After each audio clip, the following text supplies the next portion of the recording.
그러잖아. 축제 누구 와요? 윤하랑 어휴. 네? 뉴진스. 어휴. 똥뮤지 제안도. 네. 아유. 아유. 좋은 학교네. 자, 오늘은요.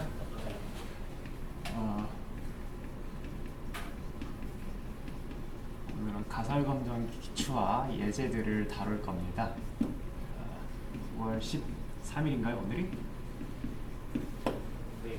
그래서 가설검정에 관련된 뭐 유도와 수식은 우리 주 교재에 잘 나와 있는데, 일단은 이 가설검정의 기본적인 그 철학에 대한 익숙해지는 시간이 필요해서 책을 좀 같이 읽고 있었습니다.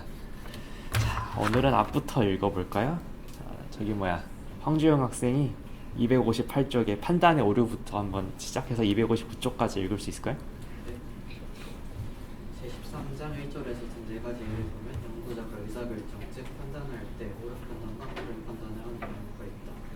옳은 판단을 정판, 그른 판단을 오판이라 하며 모든 연구에는 두 가지의 정판과 두 가지의 오판이 있다. 첫 번째 예의 동전놀이에서 정판은 동전이 바르다는 사실이 진리일 때 동전이 바르다고 판단하는 경우와 동전이 바르지 않다는 사실이 진리일 때 동전이 바르지 않다고 판단하는 경우이다. 오판은 동전이 바르다는 사실이 진리인데 동전이 바르지 않다고 판단하는 경우와 동전이 바르지 않다는 사실이 진리인데 동전이 바르다고 판단하는 경우이다. 두 번째 예로 판사의 판결에서 정판은 구속된 자가 살인을 하지 않은 것이 진리일 때 무죄 판결을 내리는 경우와 구속된 자가 살인한 것이 진리일 때 유죄 판결을 내리는 경우이다. 오판은 구속된 자가 살인을 하지 않아 결백한데도 유죄 판결을 내리는 경우와 구속된 자가 살인하여 유죄 판결을 받아 마땅한데도 무죄 판결을 내리는 경우이다. 세 번째 예로 식수 가능성 여부에 대한 결정에서 정판은 물을 마실 수 없으므로 물을 마시면 안 된다고 판단하는 경우와 물을 마실 수 있으므로 물을 마셔도 된다고 판단하는 경우이다. 오판은 물을 마실 수 없는데도 물을 마셔도 된다고 판단하는 경우와 물을 마실 수 있는데도 물을 마시면 안 된다고 판단하는 경우이다. 네 번째 예로 교수법의 효과에 대한 연구에서 이제 좀 대명하게 켜보자. 네, 잠깐만요. 자, 교수법의 효과에 대한 연구에서 그 다음에 도대현 학생이 한번 읽어봐 줄래? 정판은 두 교수법의 차이가 없을 때 교수 방법에는 차이가 없다고 판단하는 경우와 두 교수법의 차이가 있을 때 교수 방법에는 차이가 있다고 판단하는 경우이다. 오판은 두 교수법의 차이가 없음이 진리인데 두 교수법의 차이가 있다고 판단하는 경우와 두 교수법의 차이가 있음이 진리인데 두 교수법의 차이가 없다고 판단하는 경우이다. 잠깐만 멈출게요. 차이가 없을 때도 두 가지 결정을 할 수 있고 차이가 있는데도 두 가지 결정을 할 수 있고요. 그다음에 물론 차이가 있다 없다. 그다음에 어디 갔어? 식수에 대해서는 물을 마실 수 없는 상황, 물을 마실 수 있는 상황 이렇게 있었고, 아무튼 진리와 판정이 2x2 경우가 있어서 우리가 원하는 정판의 경우가 여기 대각선에 있고요. 우리가 원치 않는 오판의 경우가 이렇게 두 가지 경우가 또 있네요. 자, 이제 이 2x2 테이블을 한 2-3시간 동안 열심히 볼 예정입니다. 계속 읽을게요. 각 연구에서 연구자는 각 두 가지의 오판을 하게 된다. 이상의 각 연구에서 만들어지는 두 가지 오판이 연구 대상에게 미치는 심각성의 정도가 같은지 의문을 갖게 된다. 동전놀이의 경우 두 종류의 오판에 따른 심각성의 정도를 비교하기 쉽지 않겠지만 나머지 연구에서 일어나는 오판의 심각성은 쉽게 느낄 수 있다. 예를 들어 수질 검사의 경우 물이 오염되어 식수로 사용하기가 불가능한데 식수가 가능하다고 판단하는 오판과 식수로 사용이 가능한데 마시면 안 된다고 판단하는 오판이 있다. 두 오판 중 첫 번째 오판을 범하면 인간의 생명에 영향을 주는 실수를 범하게 된다. 즉, 첫 번째 오판이 두 번째 오판보다 매우 심각한 결과를 가져올 수 있겠다. 네, 잠깐 끊을게요. 지금 얘기하고 있는 거는 얘네 둘이 다 얘네 둘에 대한 비교죠. 얘네 둘에 대한 비교고, 나중에 보면은 알겠지만 완전히 수학적으로 보면 되게 문제가 대칭적으로 생겼는데 이거를 다루는 방식은 우리가 규律법을 쓸 거기 때문에 하나를 가정하고 하나가 틀렸다는 걸 규명하는 방식으로 조금 논리가 진행될 거예요. 그래서 우리가 검증하고 싶은 이 두 가지 진리 중에 이게 실제로 맞을 때 이게 틀렸는지 그게 위험한 건지 아니면은 요게 맞을 때 틀리는 게 위험한 건지를 한번 경중을 따져봐야 되는 시간이 조금 필요하게 됩니다. 네, 그래서 지금 여기서 동전놀이나 판결 문제에 대해서 여기서 틀리는 게 더 심각한 문제지 여기서 틀리는 게 더 심각한 문제지 경중을 따지고 있는 중입니다. 계속 읽을게요. 판사의 판결 문제에서도 결백한 사람에게 유죄 판결을 내리는 오판이 살인을 했더라도 무죄 판결을 내리는 오판보다 더욱 심각하다 할 수 있다. 심각성의 문제는 연구 대상에 대한 윤리적 차원의 문제임을 명심하기 바란다. 교수법에 따른 흑과 연구에서 두 교수법이 차이가 없는데 두 교수법이 차이가 있다고 판정하는 오판은 두 교수법이 차이가 있는데 두 교수법이 차이가 없다고 결정하는 오판보다 심각하다. 왜냐하면 첫 번째 오판을 범하였다면 많은 교육적 낭비뿐 아니라 학생에게 불필요한 교수법을 시행하게 되기 때문이다. 그렇다면 연구자가 취해야 할 기본 태도는 가능한 한 판단의 오류를 줄이고 특히 심각한 오판을 극소화하는 것이다. 즉 오판을 하지 말아야 하며 더욱 심각한 오판은 절대 저지르지 말아야 한다. 다시 말하면 심각한 오판을 저지를 확률을 통제하여야 한다. 오케이, 감사합니다. 자, 잠깐만요. 자, 수질. 자, 수질에서 심각한 오판이 뭐라고 적혀 있었죠? 마실 수 없는데 마실 수 없다. 마실 수 없는데 마실 수 있다.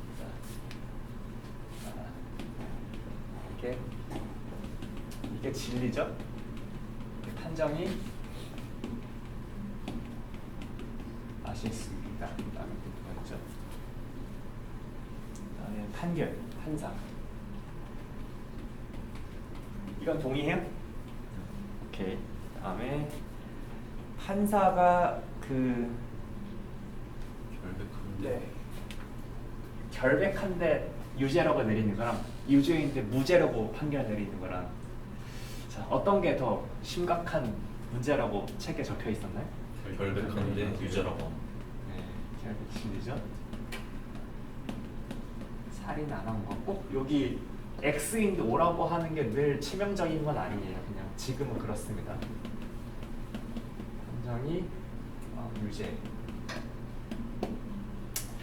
이게 대부분의 바이너리 디시전 문제에서는 이렇게 심각한 오판을 우리가 상식선에서 결정할 수 있습니다. 그다음에 많은 경우에 인간사의 문제들은 늘 반복되기 때문에 이렇게 유무하게 어느 쪽 문제가 더 심각하다고 사람들이 좀 정립해 놓은 어떤 뭐라 그러냐? 사람들이 이미 좀 만들어 놓은 프레임워크들이 다 있습니다. 뭐 예를 들어서 공장에서 분량을 판정하려고 해요. 그다음에 어떤 사람들한테 암이 걸렸는지 판정하려고 해요. 그러면 혹시 공장에서 불량이 발생하지 않았는데 얘를 불량이라고 판정하는 거랑 실제 불량을 불량이 아니라고 판정하는 거랑 어느 게 조금 더 보시기에 심각해 보여요? 그렇죠? 여러분들은 소비자라면 나중에 제품 받았을 때 불량 받고 싶지 않으시죠? 그러면 이제 진리가 불량이 있고 그다음에 판정이 불량이 아니라고 하시고 싶을 때도 있고 그다음에 암 같은 경우에는 내가 건강검진을 받는 사람이면 어떤 상황이 더 두려우십니까? 걸렸는데 안 걸렸는데 네. 수가 암, 진리가 안 걸렸는데 그다음에 어디 보자. 판정이 암이 아니라고 하는 게 조금 더 피하시고 싶은 상황이겠죠? 자, 오케이. 자, 그 다음에 다음 분 가설을 한번 읽어보겠습니다. 자, 정지혁 학생 부탁드릴게요. 의사결정, 즉 판단의 과정을 통하여 연구자는 판단의 오류를 범하게 된다. 앞에 각 연구의 두 가지 진리인 사실들이 있다. 진리인 각 사실들을 지지 혹은 거부하는 것이 통계적 검정의 절차임을 암시받을 수 있다. 즉 어떤 사실을 잠정적으로 진리로 놓고 그 잠정적 진리에 대한 지지 혹은 거부를 하게 된다. 이와 같이 연구를 유도하는 잠정적 진술을 가설이라 한다. 커크는 가설이란 어떤 사실을 설명하기 위하여 잠정적으로 적용되며 다른 연구를 유도함으로 검증 가능한 상상적 추측이라 하였다. 굿 역시 가설이란 연구를 이끄는 개념으로 잠정적 설명이거나 혹은 가능성을 설명한 것이라 하였다. 가설은 영가설과 대립가설로 구분하며 서술 여부에 따라 서술적 가설, 통계적 가설로 구분한다. 또한 부등호의 존재 유무에 따라 일방적 가설과 양방적 가설로 구분한다. 잠깐 끊을게요. 우리가 확률 통계학 시간에서 다룰 수 있는 건 통계적 가설입니다. 네, 그리고 통계적 가설은 일방적 가설 또는 양방적 가설로 주로 나뉘어서 다루어질 예정인데요. 이거는 통계학 전공의 입장이고 실제로 통계학을 써서 연구를 하고 싶은 사람들은 나름의 관심사가 있겠죠. 그 관심사가 이거를 시험에 내긴 좀 그렇지만 우리가 잠정적 나중에 연구자가 될 수도 있으니까 대략 어떤 사고의 플로우를 가지고 있을지 서술적 가설도 한번 생각해보면 좋을 것 같아요. 그래서 통계적 가설이 나중에 등장할 때 그때부터 열심히 듣긴 하지만 지금 잠깐 쭉 읽어보죠. 영가설과 대립가설. 가설이 연구를 유도하는 잠정적 진술이라고 분명될 때 진리라고 생각되는 어떠한 잠정적 진술이 가설이 된다. 그렇다면 각 연구에서 두 개의 진리인 사실을 가설이라 하며 이 두 개의 진리인 사실을 영가설, 대립가설로 설정한다. 연구에 익숙한 대학원생일 경우 영가설은 부정하고자 하는 사실을 그리고 대립가설은 연구에서 주장하고자 하는 사실이라고 알고 있을 것이다. 그러나 이보다 개념적으로 더욱 중요한 것은 오판의 심각성에 따라 영가설과 대립가설이 설정된다는 것이다. 네, 여기서 잠깐 끊겠습니다. 자, 여기서 실제로 연구를 하실 때는 연구에 익숙한 대학원생일 경우라고 생각을 하시고 이거를 읽으시면 됩니다. 보통 영가설은 내가 부정하고자 하는 사실을 영가설로 설정합니다. 그다음에 대립가설은 보통의 가설 검정 절차는 어떤 의미에서는 규律법으로서 모순을 이끌어내거든요. 그래서 영가설을 가정해놓고 이게 틀렸으니까 내가 주장하는 대립가설이 사실이다 이렇게 플로우를 이어갑니다. 자, 그렇지만 조금 더 규범적인 관점에서 보면 규범적인 관점에서 보는 게 이제 다음 문장입니다. 내가 논문 실적에 압박이 있는지 않은 이상적인 상황에서는 영가설과 대립가설은 오판의 심각성에 따라 설정하는 게 이상적이다 이런 말을 지금 하고 있습니다. 자, 어디 보자. 계속 읽을게요. 영가설은 연구에서 일어나는 심각한 판단의 착오를 범할 때 진리인 내용이 되며 연구에서 검증받는 사실을 말한다. 자, 난 오지석 학생의 다음에 읽어주시겠어요? 즉 연구자는 두 가지의 판단 착오 중 심각한 판단의 오류를 극소화하여야 하므로 그 심각한 오판을 범할 때 검정을 받는 잠정적 진리를 영가설이라 한다. 영가설을 귀무가설이라고도 한다. 재판의 경우 살인을 하지 않았는데 유죄 판결을 내리는 것이 심각한 오판이므로 이 심각한 오판의 진리인 기소자는 살인하지 않았다가 영가설이 된다. 즉 결백하다는 사실이 영가설이 된다. 수질 연구에서도 물이 오염되어 있어 식수가 불가능한데 식수가 가능하다고 내린 판단이 심각한 오판이 되므로 수질 연구를 위한 영가설은 물이 오염되어 있다. 즉 식수 불가능하다가 된다. 이 원리에 의하여 교수법 연구에서는 두 교수법의 차이가 없다가 영가설이 된다.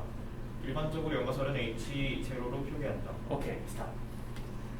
그러면은 규범적으로 봤을 때 영가설은 마실 수 없다, 살인 안 했다, 불량이다, 안 걸렸다, 뭐 이렇게 돼야겠네요.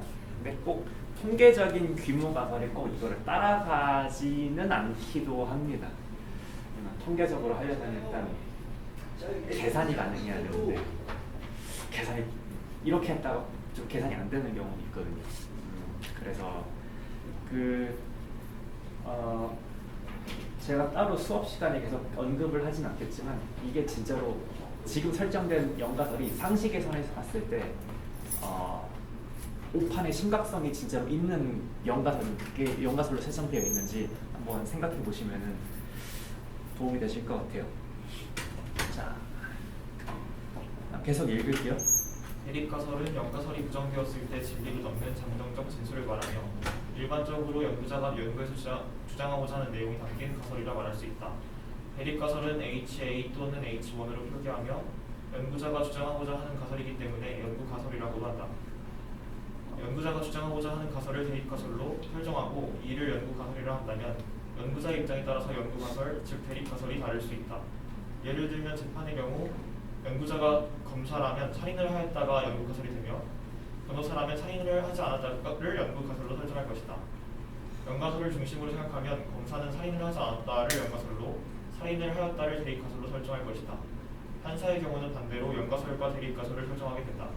그러나 연구는 연구자가 처해 있는 위치나 입장을 옹호하기 위하여 실시하는 것이 아니기 때문에 연구자가 검사의 입장이든 판사의 입장이든 연구가 지니는 목적에 대한 윤리적 접근을 가장 중요히 생각해야 한다. 수질 검사에 대한 연구도 마찬가지이다. 심각한 오판에서의 사실인 내용이 연가설로 설정되고 그가 반대되는, 즉 연가설이 부정되었을 때 진리를 얻는 사실이 대립가설이 되므로 동전놀이, 재판, 수질연구, 교수법의 연구에서 연가설과 대립가설은 다음과 같다. 여기 그다음에 그 다음에 잠깐 읽기 전에 그 262페이지의 핵심적인 메시지 이겁니다. 그러니까 내가 연구 문제를 상정을 할 때 윤리적인 측면도 생각해야 되고, 그다음에 내가 연구자로서 내가 주장하고 싶은 게 뭔지 동시에 생각을 해야 되는데, 이게 꼭 정답, 연가설과 대립가설을 설정하는 그게 꼭 정답이 있진 않다. 저는 이렇게 이해가 됩니다. 그리고 많은 경우에 이미 다른 사람들이 연가설을 그 상황에서 연가설과 대립가설을 어떻게 설정했는지는 선행 논문에서 많이 있기 때문에 크게 걱정하시지 않아도 괜찮습니다. 자, 그다음에 안 읽으신 분, 자 민유성 학생이 다음 거 계속 읽어주시겠어요? 동전놀이의 경우 보통 H0나 H null이라고 있습니다.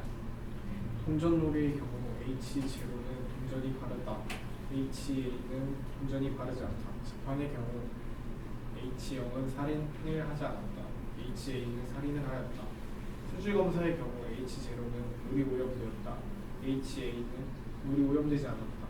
교수법 효과 연구의 경우 H0는 두 교수법의 차이가 없다, HA는 두 교수법의 차이가 있다. 오케이, 여기서 끊겠습니다. 예를 들어서 내가 새로운 그 공기 정화, 물 정화 장치를, 아니면은 내가 어떤 환경 업체의 대표예요. 근데 어떤 사람이 물 맛이 이상하다고 나를 고소를 했어. 그러면은 제가 환경 업체 대표라면은 귀무가설을 물이 오염되었다라고 설정을 하고, 그다음에 그 연가설을 기각해서 물이 오염되지 않았다라고 주장을 하고 싶을 수 있어요. 한편으로는 내가 식수를 먹는 소비자의 입장이라면, 아니면은 내가 이 환경업체를 고소한 어떤 사람의 변호인이라면은 물이 오염되지 않았다는 거를 귀무가설로 해서 그거를 기각해서 물이 오염됐다는 주장을 하고 싶을 수도 있어요. 자, 밑에 계속 읽겠습니다. 사실 우리가 진짜로 할 거는 이제 요 단락입니다. 계속 읽어주시겠어요? 다른 분류 기준에 의하면 가설을 서술적 가설과 통계적 가설로 구분한다. 서술적 가설은 연구자가 검정하고자 하는 연가설이나 대립가설 모두를 언어에 의하여 표현한 것을 말한다. 네, 지금까지 그렇게 했었죠? 네, 계속 읽을게요. 통계적 가설은 서술적 가설을 어떤 기호나 수에 의하여 표현한 가설을 말한다. 예를 들면 교수법 효과 연구에서 연가설과 대립가설의 통계적 가설은 다음과 같다. H0는 μ 전 μ 세, HA는 μ 전과 μ세가 같지 않다. 통계적 가설의 형태로 연가설과 대립가설을 표기할 때 이는 모집단의 분포나 모수치에 대한 잠정적 진술이므로 모수치에 대하여 표기해야 한다. Y바나 S와 같은 통계치로 가설을 표현하는 경우는 종종 있는데 이는 타당하지 않다. 왜냐하면 가설 검정은 모집단의 속성을 추리하기 때문이다. 아주 중요한 우리한테 중요한 정보입니다. 자, 통계학적으로 이 가설 검정을 수식으로 나타낼 때는 귀무가설과 대립가설은 모수에 관한 서술로 합니다. 자, Y바 표본 평균이나 아니면 표본 표준 편차가 어떻다라는 걸 우리가 가설로 설정하진 않습니다. 그다음에 그 다음에 읽어볼게요. 저게 뭐야? 김종희 학생이 한번 읽어보시겠어요? 등가설과 부등가설. 등가설과 부등가설은 연가설과 대립가설에 부동어가 있으면 부등가설이라 하고 부동어가 없으면 등가설이라 한다. 앞에 교수법의 연구를 위한 연가설과 대립가설에는 부동어가 없으므로 이를 등가설이라 한다. 한 교수법이 다른 교수법보다 학습 효과가 높은지 혹은 낮은지 여부를 판명하지 않고 서로 다른지 여부를 검증하므로 등가설에 의하여 가설이 검정되는데 이와 같은 검정 절차를 양방적 검정이라고 한다.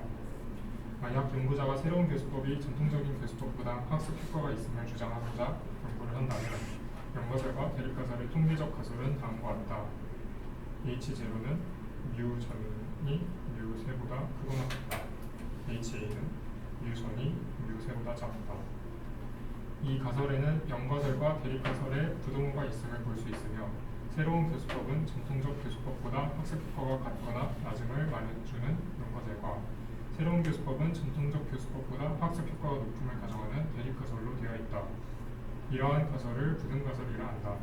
주의할 점은 부등가설에 의하여 연가설과 대립가설을 설정할 때 등호는 연가설에 항상 포함됨을 명심하여야 한다. 부등가설에 의한 가설 검정을 일방적 검정이라 한다. 등가설 혹은 부등가설에 의한 양방적 검정 혹은 일반적 검정은 연구자의 이론적 혹은 경험적 배경에 의해 결정되며 이론적 배경이 강할 때 일반적 검정을 실시하게 되고 일방적 검정이 보다 강력한 연구가 된다고 할 수 있다. 잠깐만 적을게요.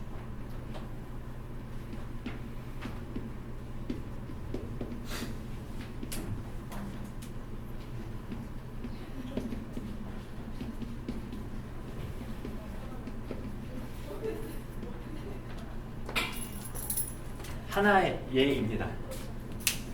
그 통계적으로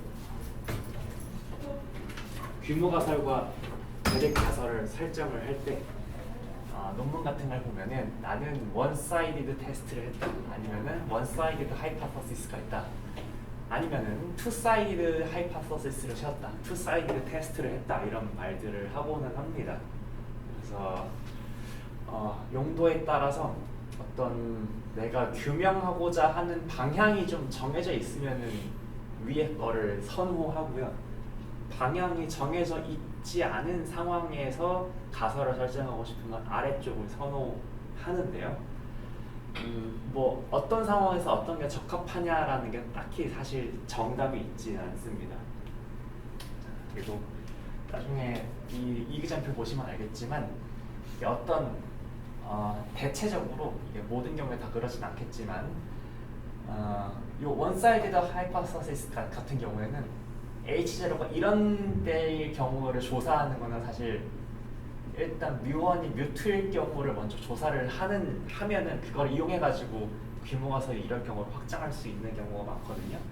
그래서 우리 호그인 크레이그 책에서 원사이디드 하이파서시스는 어디서 출발할 거냐면은 규모 가설은 똑같다, 그 다음에 대립 가설은 더 크다 아니면 더 작다, 여기서 출발할 겁니다. 저거 밑에 거 네. 아이고 죄송합니다. 네, 같다.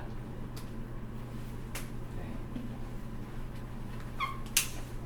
여기 있으면은 맨날 못하면 안 보여요. 잠깐만요. 네, 남은 부분 잠깐 읽어주시겠어요? 연구자가 범할 수 있는 판단의 착오, 즉 오판은 두 가지 종류가 있다고 하였다. 제12장 2절에서 잠깐만요. 미안해요. 자, 그 다음에 또 어떤 말이 있냐면 등가설 혹은 부등가설에 의한 양방적 아니면 일방적 검정은 연구자의 이론적 혹은 경험적 배경에 의하여 결정됨. 이론적 배경이라는 것은 선행 연구들이 어떻게 했는가입니다. 그 다음에 이론적 배경이 강할 때 일방적 검정을 실시하게 되고, 그러니까 이론적 배경이 강하다는 것은 내가 새로운 교수법, 새로운 약을 테스트하는데 어떤 기전에 의해서 얘가 효과가 많으면 많았지 작은 방향은 아닐 거라는 확신이 생기는 경우도 있습니다. 그럴 경우엔 일방을 선호하게 되고, 그 다음에 그 옆에 일방적 검정에 보다 강력한 연구가 된다라고 할 수 있는 것은 뭐냐면은, 그래서 강력의 옆에 또 영어로 파워풀이라고 적혀 있죠. 우리가 파워를 몰라가지고 이게 적혀 있는 건 아니고요. 그 파워가 있다라는 말이 조금 통계에서 있다 정의가 있습니다. 그래서 그 정의의 측면에서 어떤 측면에서 더 일방적 감정이 더 양방 감정보다 더 뭔가가 좋을 때가 있습니다. 물론 단점이 있기도 하지만. 그래서 그 얘기가 아마 뒤에 나올 거예요. 자, 그다음에 저기 뭐야? 저기 김성철 학생 다음 거 부탁드립니다. 연구자가 범할 수 있는 판단의 착오, 즉 오판은 두 가지 종류가 있다고 하였다. 제12장 2절에서 각 연구에서 오판은 두 가지 종류가 있으며 두 가지 오판의 심각성은 각기 다르다고 하였다. 수질 연구에서 오염이 되어 식수가 불가능한데 마셔도 된다는 오판과 식수가 가능하지만 마시지 말라는 판정을 내리는 오판이 있다고 하였다. 교수법 연구에서도 두 교수법에 의한 학습 효과 차이에 차이가 없는데 차이가 있다고 판단하는 오판과 두 교수법의 학습 효과의 차이가 있는데도 차이가 없다고 판정하는 오판이 있다고 하였다. 각 연구에서 전자의 오판은 후자의 오판보다 심각한 오판이다. 보다 심각한 오판을 제1종 오류 혹은 제1종 착오라 한다. 자, 이건 규범적으로 연가설을 설정하였을 때의 얘기겠죠? 보통 통계적으로 그냥 통계적인 정의는 그 다음 문단입니다. 네, 계속 읽을게요. 제1종 오류를 연가설과 대립가설에 의하여 설명하면 제1종 오류란 연가설이 진인데 그 연가설을 기각하는, 즉 대립가설을 채택하는 판단의 오류로 이를 허용하는 확률을 알고로 표기하여 유의 수준이라 한다. 제2종 오류란 연가설이 진이 아닐 때, 즉 대립가설이 진일 때 연가설을 기각하지 않고 채택하는 오판을 말하며 이를 허용하는 확률을 베타로 표기한다. 검정력은 연가설이 진이 아닐 때 연가설을 기각하는 확률을 말하며 1-베타로 표기한다. 즉 대립가설이 진일 때 대립가설을 채택하는 확률이다. 오케이, 잠깐만. 자, 요거는 여기는 이제 계속 수학 공부가 아니고 뭔가 암기 과목 같죠? 이거는 이 예제들과 결부지어서 항상 말로 바로 튀어나올 수 있는 게 중요합니다. 자, 규모가설이 살인을 하지 않았다라고 합시다. 그러면은 제1종 오류는 어떤 상황을 지칭하는 겁니까? 살인을 하지 않았다. H널이 맞는데 H널을 기각하는 거니까. 살인을 했다는 거. 자, 그렇죠. 살인을 하지 않았는데 살인했다고 판정하는 거. 자, 그다음에 제2종 오류는 H널이 틀렸는데, 그러니까 살인했다는 가정이 진리고, 그다음에 그거에 반대되는 결정을 하는 게 사람의 결정이겠죠. 그럼 제2종 오류를 말로 풀어서 설명하면은 이 사람이 무죄인데 죄송합니다. 유죄인데 무죄 판정이라고 판정할 확률, 그래서 판정하는 오류겠죠. 디시전에 트루는 확률적으로 일어나지 않습니다. 하지만 사람의 판정은 확률적일 수 있죠. 그래서 제1종 오류건 제2종 오류건 확률이 있을 겁니다. 그렇죠? 그리고 그 확률이 자, 진리는 변하지 않아요. 자, 살인을 안 했어. 살인을 했어. 그다음에 유죄라고 하면은 여기가 지금 제1종 오류인 거고요. 그다음에 여기가 제2종 오류인 거죠. 그러면 살인을 무죄 판결을 내릴 확률이랑 여기를 P1이라고 할까요? 그다음에 여기를 P2라고 하면은 사람의 진리는 변하지 않고 사람의 판정만 확률적이니까 둘의 확률을 더하면 1이어야겠죠? 그래서 보통 노테이션으로 이 파이번 에러의 확률을 보통 알파라고 놓는 책들이 많습니다. 그래서 보통 그러면은 여기 규모가설이 맞는 상황에서 올바른 결정을 할 확률은 반대로 1-알파라고 쓸 수 있겠죠? 자, 그다음에 제2종 오류는 살인을 했는데 살인을 하지 않았다고 생각할 판정할 확률, 여기를 베타라고 쓴다고 했죠. 그리고 그러면은 여기는 1-베타라고 쓰겠네요. 하나 말씀드릴 것은 이게 책마다 노테이션이 약간 다르기 때문에 이 호거 앤 크랙의 책의 노테이션이 약간 더 달라요. 그래서 이 책에 의하면 이렇다는 것만 잠깐 짚고 넘어가겠습니다. 얘네 더해서 1이고 얘네가 더해서 1이라는 것만 잠깐만 짚고 넘어가고 싶었어요. 자, 계속 읽겠습니다. 제1종 오류와 제2종 오류 그리고 검정력을 설명하면 그림 13-7과 같다. 제1종 오류, 제2종 오류 그리고 검정력을 볼 때 연구자가 취해야 할 기본적인 자세는 오류를 줄이고 검정력은 높이는 것이다. 두 가지의 오류 중 특히 제1종 오류를 극소화하는 연구가 바람직한 연구라고 볼 수 있다. 오케이, 좋습니다. 자, 맨 처음에 규모가설을 만들 때 규모가설이 규범적으로는 5판 했을 때 윤리적인 문제가 더 큰 녀석으로 설정한다고 했죠. 그 다음에 얘네 둘을 동시에 줄이는 거는 쉽지 않겠죠. 그러면은 둘 중에 어떤 거를 조금 더 중시할까? 사람들은 이런 프레임워크를 취합니다. 자, 일단 골은 뭔가 어떤 골은 알파는 어떤 레벨에서 통제해요.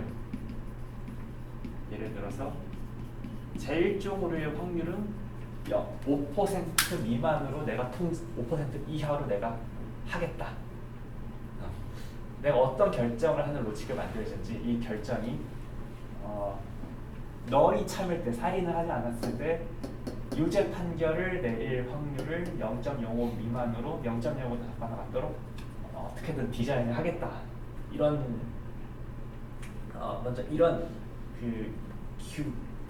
제약 조건을 먼저 정하고요. 그 다음에 이 조건을 만족시키는 그 판정 기준이 엄청 많이 있겠죠.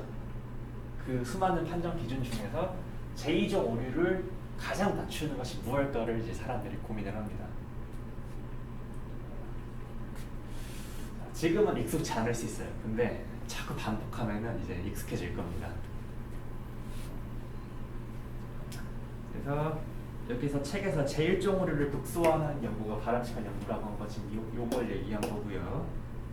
그 다음에 검정력을 높이는 연구가 좋다고 얘기한 거는 제2종 오류 확률을 낮추는 게 좋다라고 얘기한 거고요. 그래서 우리가 보통 좋은 어떤 검정 절차를 디자인한다는 거는 알파 값이 통제되는 범위 안에서 제2종 오류 확률을 가장 낮추는 걸 우리가 선호하게 됩니다. 자, 그 다음에 아까 파워풀 얘기했잖아요. 자, 보통 여기 H1이 실제로 맞을 때 H1은 실제로 맞다고 하는 게 여기잖아요. 이 확률을 우리가 한국어로는 검정력이라 하고요. 영어로는 파워라고 부릅니다. 아까 그 파워입니다. 자, 그럼 왜 원사이드 테스트가 검정력이 더 좋은지 그거는 뭐 차차 우리가 얘기해볼 기회가 있을 것 같습니다. 우리가 한 바퀴를 다 돌아가지고 자, 우리 주영 학생이 한 번 더 읽어주시겠어요? 그래서 설명한 바와 같이 연구자가 취할 태도는 제1종 오류의 수준을 결정하는 것이다. 심각한 오판을 내릴 때 이를 허용하는 확률, 즉 1종 오류를 허용하는 수준을 유의 수준이라고 알파로 표기한다. 이는 심각한 오판을 내릴 때 허용하는 확률, 즉 1종 오류를 허용하는 수준을 의미한다. 유의 수준을 결정하는 것은 연구자의 이론적 배경, 경험적 배경에 의존한 물론이나 연구에서 오판의 심각성에 대하여 결정된다고 볼 수 있다. 네, 잠깐 끊겠습니다. 나중에 혼동을 방지하기 위해서 말씀드리자면 책에서 호그인 크랙의 책에서는 사이즈란 말이 나오거든요. 그 다음에 지금 여기서는 레빌이란 말이 등장합니다. 그 둘 다 제1종 오류의 확률을 지칭하기 위한 이야기이긴 한데 조금 정의가 다르기 때문에 일단 둘이 다르다는 것만 지금 살짝 언급을 먼저 하고 싶었고요. 그 다음에 대부분의 연구에서 알파는 제가 설정하는 제1종 오류의 어퍼 바운드는 보통은 5%인 경우가 많습니다. 왜 5%냐면 그냥 이 프레임워크를 처음 제안한 사람이 아무런 이유 없이 5%라고 쓰다가 사람들이 계속 답습을 했었습니다. 물론 맥락에 따라서 이 5%가 너무 높다거나 아니면은 5%의 수학적인 정의를 잘 따져봤을 때 내가 이거를 내 맥락에 갖다 쓰면은 이 5%가 실제로 5%가 아니라 뭐 20, 30%의 경우도 있습니다. 예를 들어서 내가 유전자 자료가 여러 개 있어요. 그러면은 내가 피 뽑아가지고 그 유전자 분석기에 집어넣으면은 일단 나의 유전자의 특성은 한 10만 개 정도가 넘게 있어요. 그러면은 예를 들어서 유전자 10만 개에 대해서 첫 번째 유전자가 그 정상 사람이랑 그다음에 암에 걸린 사람의 그 암세포랑 정상세포랑 첫 번째 유전자를 비교했어요. 같아. 두 번째 유전자의 그 암세포의 유전자 두 번째 유전자랑 그다음에 정상세포의 두 번째 유전자를 비교를 했어요. 자, 규모 가설은 보통 그 유전자 단위로 들어가거든요.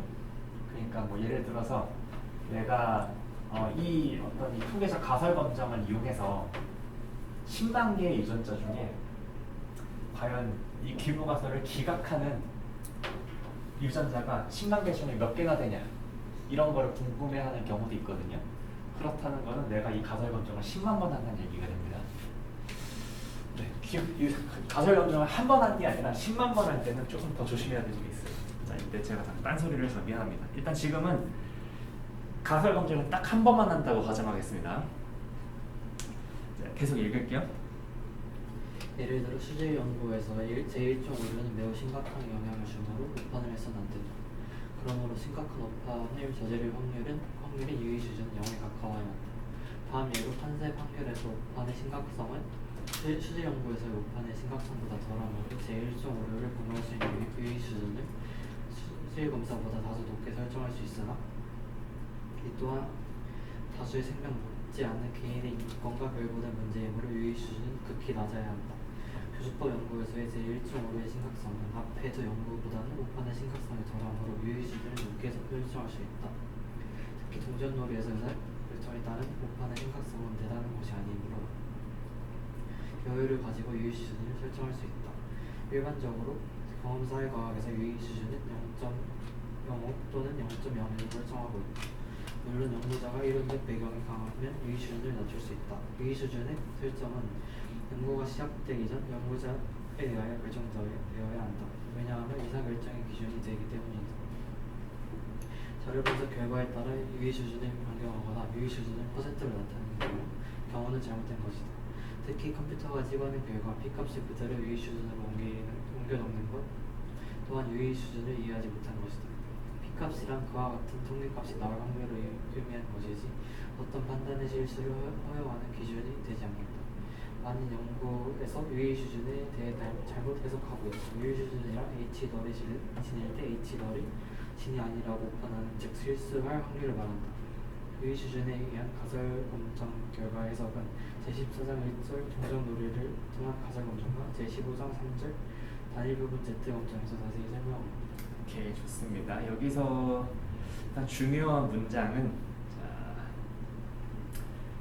두 밑에서 세 번째 문장이 이겁니다. 유의 수준의 설정은 연구가 시작되기 전 연구자에 의하여 결정되어야 한다. 입니다. 사실 이 모든 이 통계에 의한 어떤 확률의 계산은 근간이 IID 샘플링이잖아요. 그다음에 그 어떤 얘기를 하려고 그랬냐면 이걸 녹화를 틀어놓고 이 얘기를 해도 되는지는 모르겠지만 많은 사회과학 연구를 포함해서 대부분의 자료 분석에서는 IID로 샘플된 자료가 아니라 내가 취득한 자료가 IID라고 가정을 하고서 무언가를 뽑아냅니다. 네, 그렇기 때문에 내가 어떤 이 절차를 걸쳐서 어떤 결정을 한다는 거는 나의 IID 가정에 의존을 하고 있고 그 가정이 틀릴 가능성을 언제나 갖고 있는 상태에서 하는 겁니다. 그래서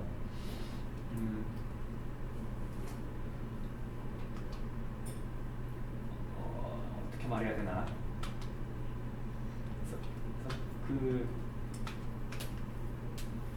그래서 이걸 그러니까 내가 취득한 자료, 내가 어디서 인터넷으로 다운로드 받은 자료의 모든 공통적인 근본적인 한계고요. 그러면은 진짜 이상적인 디자인은 뭘까라고 생각을 해보면, 예를 들어서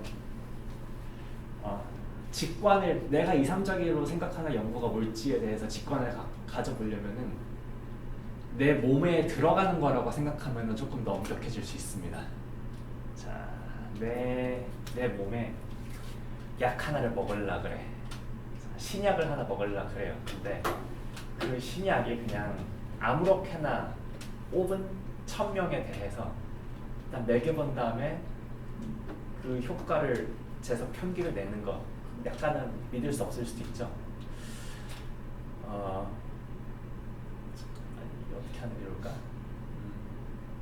실제로 이렇게 뭐라고 해야 돼? 내가 만약에 미리 이 유의 수준을 설정하지 않으면 어떻게 될까요? 내가 자료를 모았어. 그다음에 이런 걸 다 뽑았어. 근데 내 수천만 원을 들여서 뭔가 수천만 원을 했죠. 수천억 원을 들여가지고 그 개발한 약의 시험 결과가 좋지 않을 수 있어요. 자, 그러면은 사람은 간사한 존재이기 때문에 어떻게 할 수 있느냐? 데이터를 보고 사후적으로 디자인을 바꿔버릴 수 있습니다.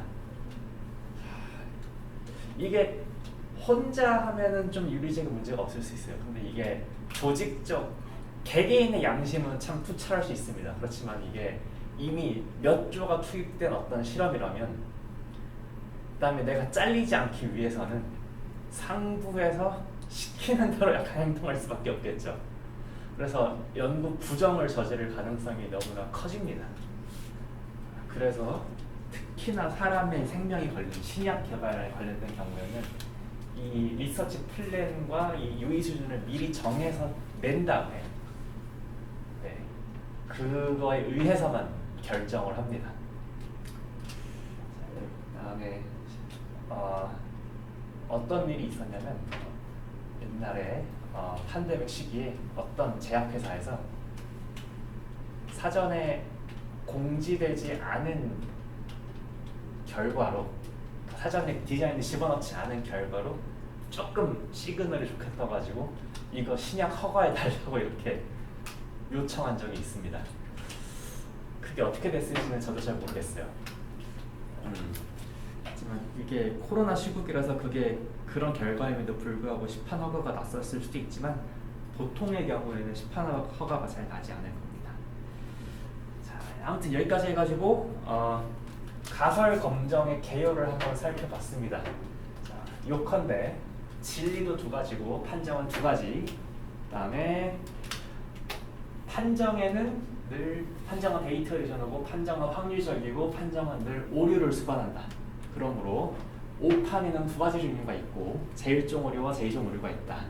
그다음에 진리에 대해서 우리가 잠정적으로 설정하는 게 귀무가설과 대립가설이고요. 그다음에 보통의 경우 귀무가설과 대립가설은 잘 이론적으로 누가 먼저 설정하는 게 있지만, 연구자는 보통 귀무가설을 내가 기각하고 싶은 것으로 한다.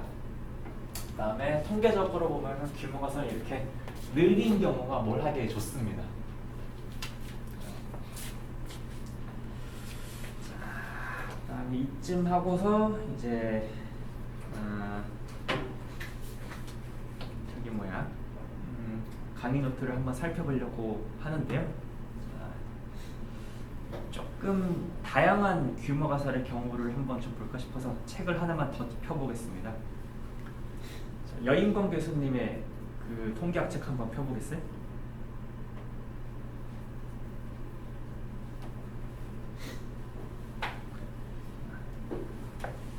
과연 통계학의 시각에서는 이 상황을 어떤 식으로 포뮬레이션 하는지 한번 읽어보겠습니다. 자, 그다음에 이쪽으로 돌아가지고 김종희 학생 한번 읽어봐 주시겠어요? 8.4부터 시작할게요.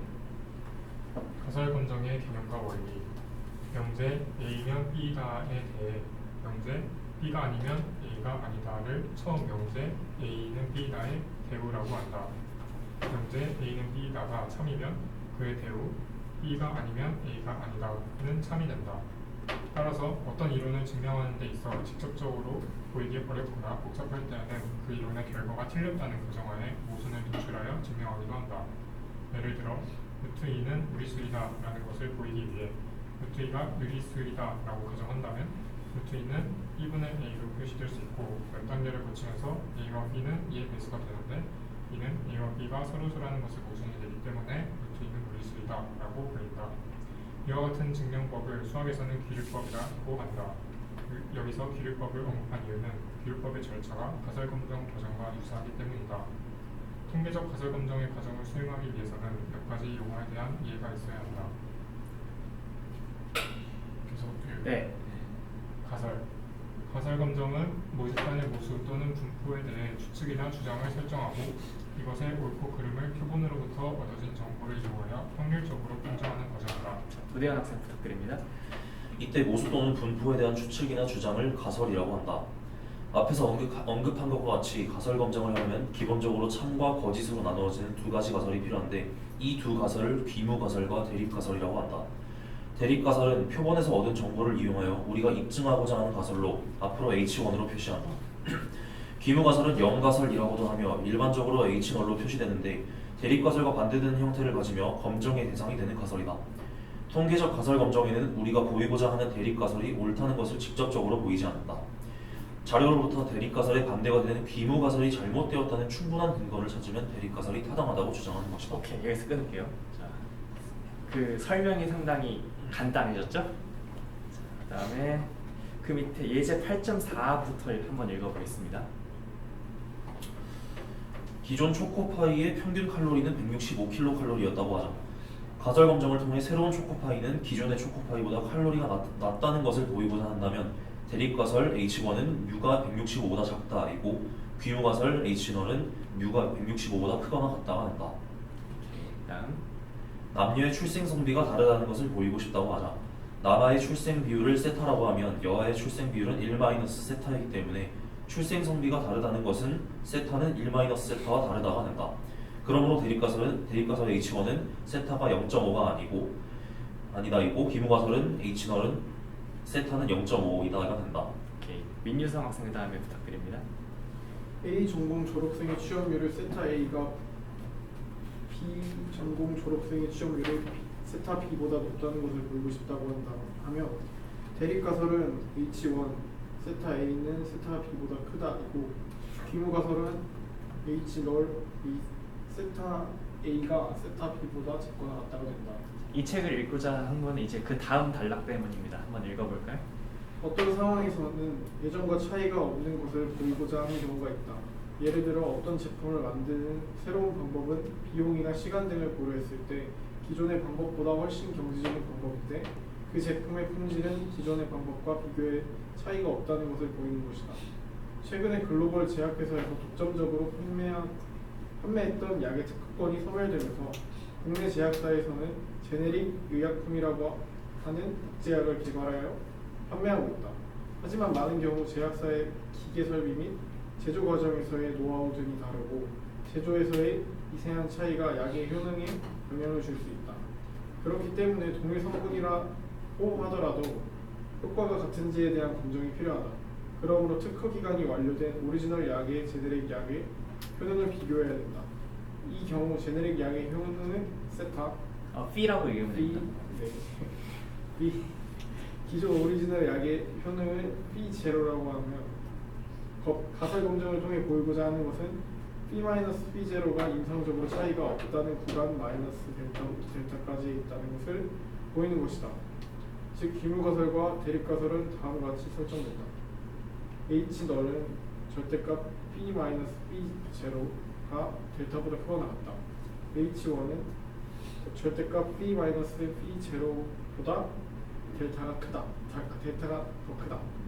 이와 같은 가설 검정을 동등성 검정이라고 하며 델타를 동등성 마진이라고 한다. 이 책에서는 단측과 양측 검정에 대해서만 알아보며 동등성 검정에 대해서는 강승호를 참조받는다. 자, 그래서 목적에 따라서는 이러한 꼴의 귀무가설과 대립가설도 있다는 것을 한번 좀 언급을 하고 싶었습니다.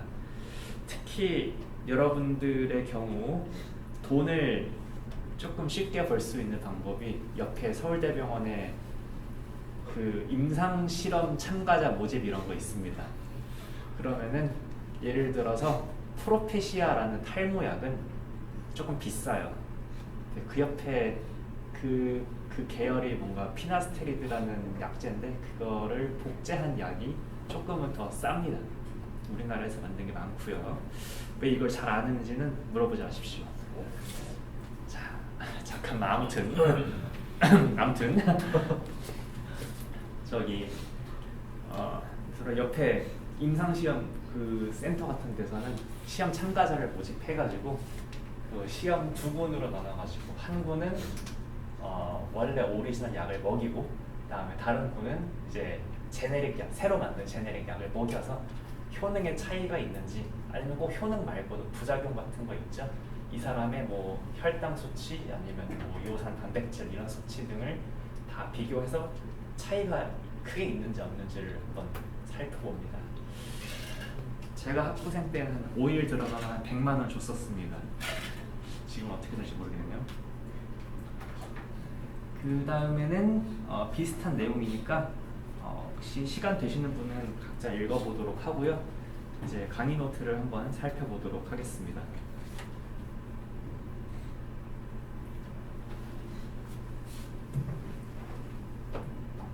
혹시 지금까지의 내용에 대해서 질문 있으신가요?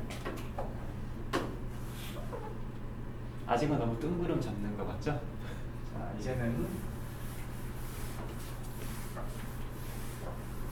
모집단과 표본 노테이션을 이용해서 정확하게 정의를 하고 그 다음에 이 전형적인 귀모가설과 대립가설에 대해서 사람들이 보통 어떤 방식으로 가설을 검증하는지 그 과정들을 살펴보겠습니다.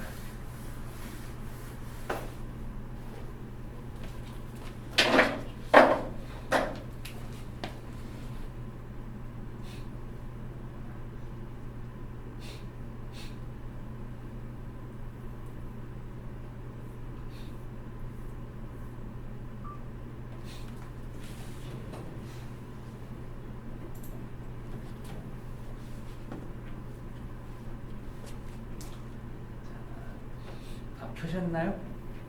보겠습니다. 4.5절은 크게 풀어서 이렇게 해야 되네. 죄송합니다. 용어를 정리를 하고 그다음에 예제들을 통해서 절차들을 살펴볼 겁니다. 자, 일단 귀모가설과 대립가설을 통계적인 의미에서 정의해 보겠습니다.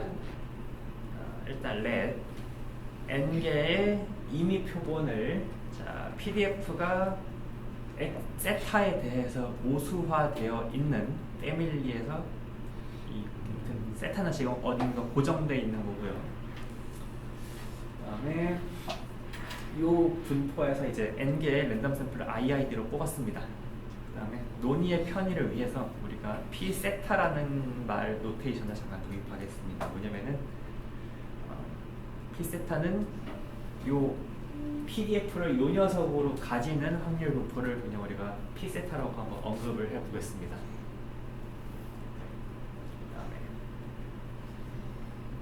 뭐 예를 들어서 지금 우리가 뭔지는 모르겠지만 지수 분포 세타 아니면은 뭐 노말 6,1 아니면은 뭐 노말 6, 시그마 제곱 같은 데서 지금 뽑은 겁니다.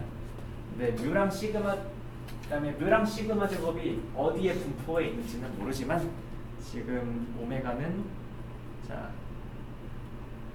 뮤는 뭔지는 모르지만 픽스드인 점이고 그게 리얼에 있고 시그마 제곱이 언노운으로 뭔지는 모르지만 0보다 큰 무한가라고 생각을 할 때 그 가능한 모든 값들의 집합을 우리가 오메가라는 모수 공간으로 얘기를 했었습니다. 조금 논의를 편하게 하기 위해서 그래서 이 경우에 지금 통계적 가설이라는 것은 이렇게 모수의 공간들을 베타적인 두 개의 셋의 그 유니언으로 갈라서 보는 겁니다. 자, 그래서 예를 들어서 잠깐만 가장 쉬운 게 베르노이 P죠. 자, n개 랜덤 샘플이 베르노이 P에서 나왔을 때, 자 아까 보셨듯이 뭐 동전이 고른 동전이냐, 고른 동전이면은 P는 2분의 1이다가 규모가 다르겠고, 고른 동전이 아니다라는 거는 P는 2분의 1이 아니다라는 게 대립가설일 테고, 그래서 그 경우에는 자 오메가 자체는 개구가 0,1이겠고, 그 다음에 오메가 제로는 2분의 1 원포인트 쓰시겠고요. 그 다음에 오메가 1은 자 0,1 개구간에서 2분의 1 한 점만 빠진 게 이제 대립가설을 대응하는 모수 공간이라고 할 수 있겠습니다. 경이란 이름 못 들어가네. 보통 그 베르노이 트라이얼에서 이 모수가 0과 1을 포함한다고 하면 이론이 조금 더 복잡해집니다. 네. 네. 그러면은 모두 공간 두 개는 항상 서로 쪼개. 맞습니다. 서로서여야 됩니다. 네. 서로서가 아니면은 규모가설도 맞고 대립가설도 맞는 상황을 상정하는 건데, 우리가 그거는 처음에 프레임워크에 집어넣지 않습니다. 네. 추가적으로 얘기하자면, 그래서 모수 공간은 우리가 오픈셋일 경우에가 가장 이론적으로 하기가 편합니다.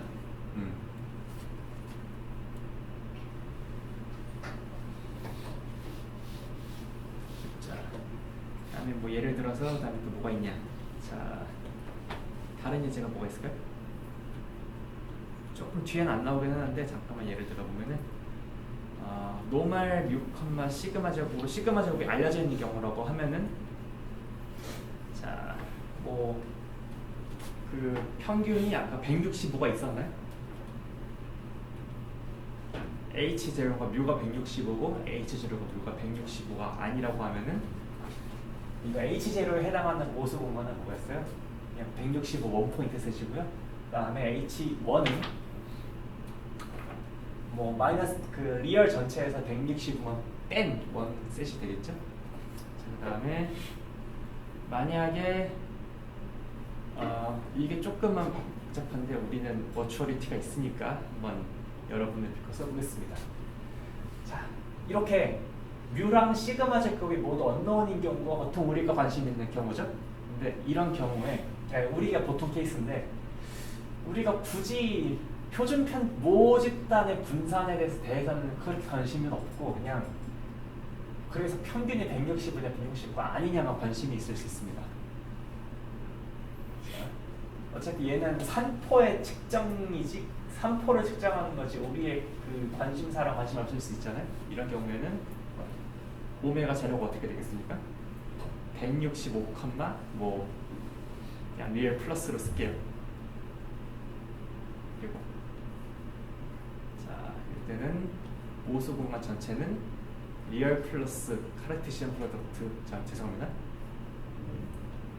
뮤는 모든 실수를 취할 수 있으니까 리얼. 그다음에 시그마 제곱은 임의 양수를 취할 수 있으니까 리얼 플러스 이렇게 쓴다면은 오메가 제로가 상정하는 모수 공간은 자 원포인트에서 165 곱하기 R 플러스 이거겠고, 그다음에 오메가 1은 자 요거 뺀 거 얘 빼고 나머지 곱하기 R 플러스일 수 있죠. 근데 뭐 이건 이론적으로 이렇게 셋을 디컴포즈하는 게 이렇게 큰 이론 정의할 때 그렇게 크게 중요하진 않아요. 자, 어쨌건 규명가설, 대립가설은 모수가 어디에 속하냐에 대한 이야기이다고요. 그다음에 이때 H0를 우리는 규모가설 또는 영가설, 영어로는 널 하이파서시스라고 부르고요. 그다음에 가설 H1은 우리가 대립가설 아니면은 연구가설이라고 불렀나? 연구가설이라고 부릅니다. 자, 그다음에 이제 아까 표에서 보셨듯이 타입 1 에러와 타입 2 에러를 정의를 하고 싶은데, 자, 거기까지 가려면 일단 뭔가 좀 갑자기 수식이 등장하기 시작하죠. 자, 아까 H0를 기각한다, H0를 수락한다 이런 말들이 있었잖아요. 자, 근데 우리가 실제로 본 거는 랜덤 샘플 X1부터 XN까지죠. 그러니까 랜덤 샘플을 보고서 이거에 의해서 어떤 결정을 내리는 겁니다. 그렇죠? 그러니까 얘가 어떤 성질을, 얘가 어떤 조건을 만족하면 H0를 리젝트 한다고 디시전을 내리는 게 이제 우리가 지금 뭔가 고민하고 있는 거겠죠. 자, 그래서 이 리젝트 H0라는 거랑 이 표본을 잇는 그 언어가 조금 필요합니다. 자, 그래서 우리가 가상의 그 서머리 하나를 상정해 보겠습니다. 자, 랜덤 샘플 뽑아가지고 그 랜덤 샘플을 서머리하는 어떤 대응 규칙이 하나 있다고 칩시다. 예를 들어서 우리가 알고 있는 거는 가장 유명한 것 중에 하나는 X바 이런 게 있죠. 표본 평균 아니면 뭐 S제곱 표본 분산 이런 것도 다 샘플을 서머리하는 하나의 법칙입니다. 자, 그래서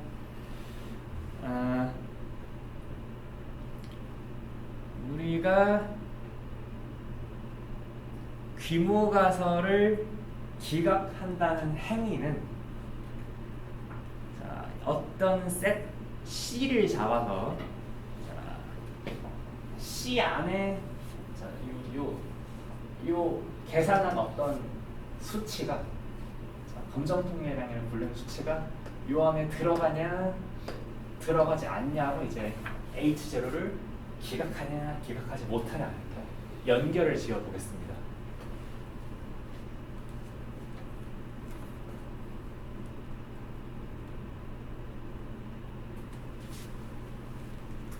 자, 포인트는 내가 자료를 가지고 H0와 H1을 기각할지 안 할지를 결정을 하기 위해서는 어떤 셋 C를 미리 디자인해야 된다는 얘기를 하고 싶었습니다. 네, 그래서 책에서는 이렇게 설명을 했습니다. 책에서는 그냥 아예 C를 유클리디안 스페이스의 부분 집합으로 상정을 해서 어떤 셋 C를 잡아서 C 안에 이에 들어있으면은 H0를 기각하는 룰을 생각해보자. 아니면 C를 들어가지 않으면 그 기각하지 못한다고 상정해보자 이런 얘기를 하는데요. 보통의 가설 검정 절차는 표본을 한번 좀 마사지를 한 다음에 그 마사지를 가지고 결정을 하기 때문에 저는 이 마사지 된 게 C라는 영역 안에 들어가냐 들어가지 않냐라고 조금 강의 노트를 고쳤습니다. 자, 그러면은 이제 여러분들은 이것만 기억하시면 됩니다. 리젝트 같은 거 쓴 겁니다. 자, 이제부터 리젝트 H0라는 거는 T가 C에 들어간다는 거랑 완전 동등한 언어인 겁니다. 오케이? 자, 그러면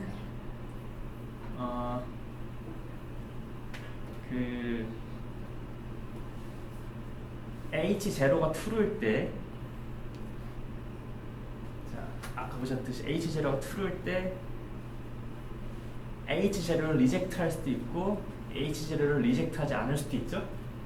자, H0가 true일 때 H0를 리젝트하지 않으면은 우리가 원하는 거. 근데 H0가 true일 때 H0를 리젝트하는 거. 이걸 아까 어떤 오류라고 불렀었죠? 자, 제일종으로 들어가 있었죠. 타입 1에러. 그다음에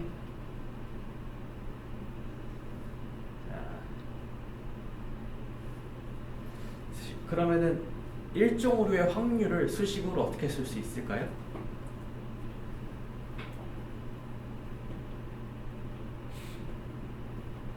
일종 오류의 확률은 자, P 괄호 나의 테스트 스타티스틱이 C라는 영역 안에 들어있을 확률이겠죠? 자, 그런데 여기서 true probability distribution이 하나가 아니에요. 그러니까 이게 지금 뭔지 몰라요. 자, 이게 노멀 1,3인지 노멀 5,4인지 노멀 7,5인지 모르잖아요. 그렇죠? 그러니까 트루 제가 말씀드리고 싶은 건 이 트루 디스트리뷰션이 세타에 디펜드하는 걸 세타에 디펜드하는 상황을 제가 언급하고 싶었고요. 그다음에 1.5의 확률은 세타에 디펜드하는데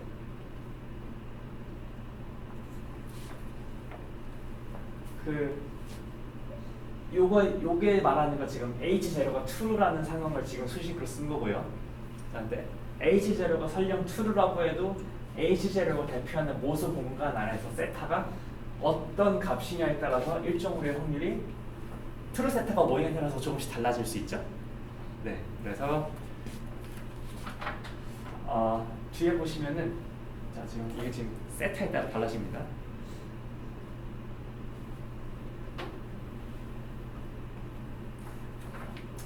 자, 여러분이 어떤 테스트를 디자인하는 사람이에요. 그러면 모수 공간에서 세타가 뭐냐에 따라서 1.5의 확률이 들쭉날쭉해. 자, 그러면 여러분들은 이렇게 생각하실 수 있으면 세타가 뭐가 나올지 모르는데 대충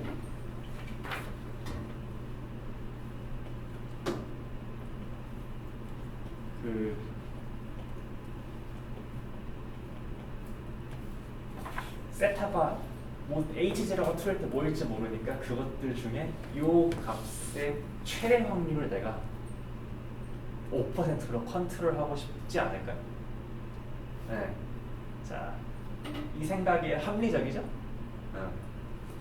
이렇게만 하면은 예를 들어서 뭐 살인을 저지르지 않았다라고 할 때 그 살인을 저지르지 않았다가 대표하는 수많은 그 언더라인 디스트리뷰션에 대해서 언더라인 디스트리뷰션이 뭐든지 내가 틀릴 확률을 이 결정의 틀릴 확률을 5% 이하로 컨트롤할 수가 있습니다.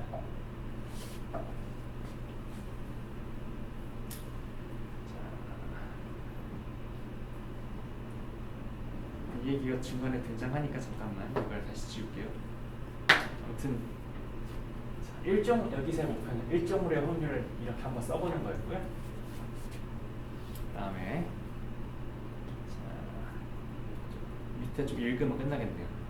그다음에 두 번째, an error caused by not rejecting H0 when H1 is true. 대립가설이 맞는데 not rejecting H0라는 거는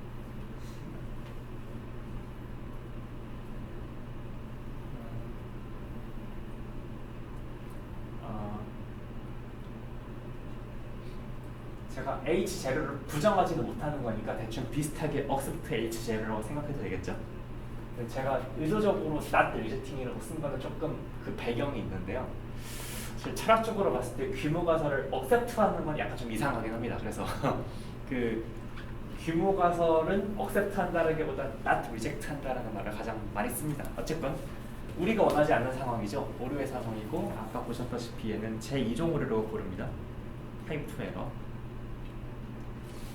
그다음에 마찬가지로 그러면은 2종 오류의 확률은 요거를 이용해서 어떻게 나타낼 수 있겠어요? 일단 H1이 true일 때니까 세타가 오메가 1 세상에 있을 때 자, 리젝트하지 못한다는 거는 제가 어떤 판정을 무엇을 관찰하는 겁니까? T가 C이지 않은 거죠? 그래서 역시 타입 2 에러에서도 모수는 수만일 수 있기 때문에 이 2종 오류의 확률이라는 건 언더라인 트루스 세타의 디펜드에서 달라지게 됩니다. 자, 그다음에 여기는 우리가 계속 했으니까 조금 읽어보시고요. 자, 그래서 우리가 지금 리젝트 H0 T가 C에 들어있을 때 H0를 리젝트 하자고 지금 우리가 하나를 디자인했다고 칩시다. 자, 이제 되게 중요한 말을 정의할 겁니다. 이 테스트의 잠깐만요. 요 크리티컬 로이저는 C의 검정 크기라고 부르고요. 그다음에 요 지금 요거 하나의 테스트라고 부르면은 이 테스트에 이 검정의 검정 크기라고 하는 건 어떻게 정의가 되냐면요. 자,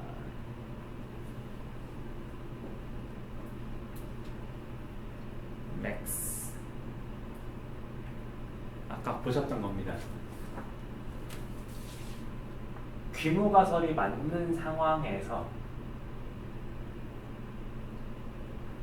귀무가설이 맞는 상황에서 이거 뭡니까?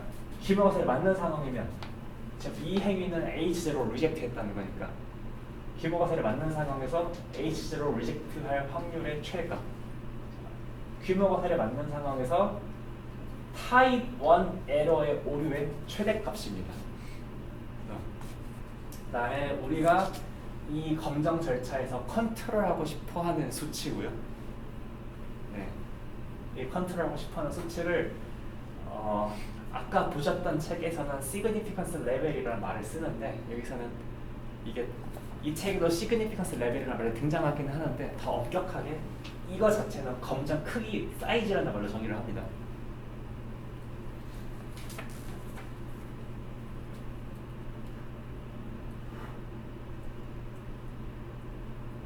그다음에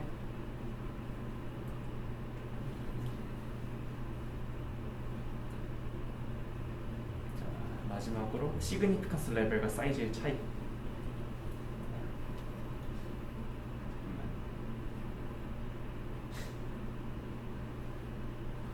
이건 다음에 얘기하겠습니다. 45분 됐으니까 나머지는 다음 시간에 할게요. 오늘은 이 용어 정리하는 게 가장 중요했고요. 다음에 이 용어를 이용해서 다음 시간에 실제로 뭐 바이노멀 디스트리뷰션, 노멀 디스트리뷰션, 그다음에 T분포에 대해서 어떻게 테스트를 하는지 우리가 여러분들이 많이 알고 있었던 T 테스트, T 검정 같은 게 뭔지 그 실체를 한번 낱낱이 파헤쳐 보도록 하겠습니다. 다음 시간에 봐요. 고생하셨습니다. 감사합니다.